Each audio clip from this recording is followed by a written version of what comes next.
তো গাইস সবাই কি অবস্থা আজকের কোনো কথা না বাড়িয়ে দেখতে পাচ্ছেন যে কোথায় চলে এসেছি। আপনারা যেটা আন্দাজ করছেন ঠিক সেই জায়গায় এসেছি। মাইকেল মধুসূদন দত্ত মহাকবি, উনি 7 বছর আগে এখান থেকে উনি এই বাড়ি ছেড়ে চলে গিয়েছিলেন। আজকে তার পেশায় যাব এবং তার এতে যাইব।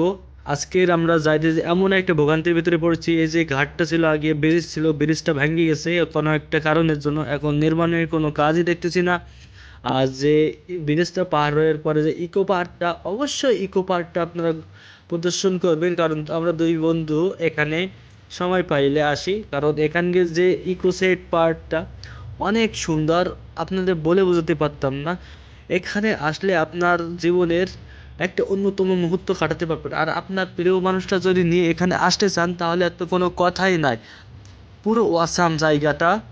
আর এটি আর কোথাও না, এটি হচ্ছে আমাদের খুলনা বিভাগের ভেতরে যশোর। যশোর আমাদের মাইকেল মহাকবি মাইকেল মধুসূদন দত্তর তার গ্রামের বাড়ি। এখানে আসলে আপনাদের মন জড়িয়ে যাবে। সব থেকে বড় কথা যে তিনি এই বাড়ির দীর্ঘ 7 বছর, উনি যখন ওনার বয়স 7 বছর ছিল তখন উনি এই বাসা থেকে ছেড়ে উনি চলে গেছিলেন। এবং এনার ভাস্কর্যগুলো এত নিখুঁতভাবে বানাইছে, সেটা আপনারা না দেখলে বিশ্বাসই করতে পারবে না। ইনি এখানে থাকতেন, মহাকবি মাইকেল মধুসূদন দত্ত এখানে থাকতেন। এবং তার বাড়ির আশপাশে যে ফুলদানিগুলো ছিল এখানে সম্পূর্ণভাবে কঠোরভাবে নিয়োগ করা রয়েছে আমাদের প্রশাসন ভাইরা।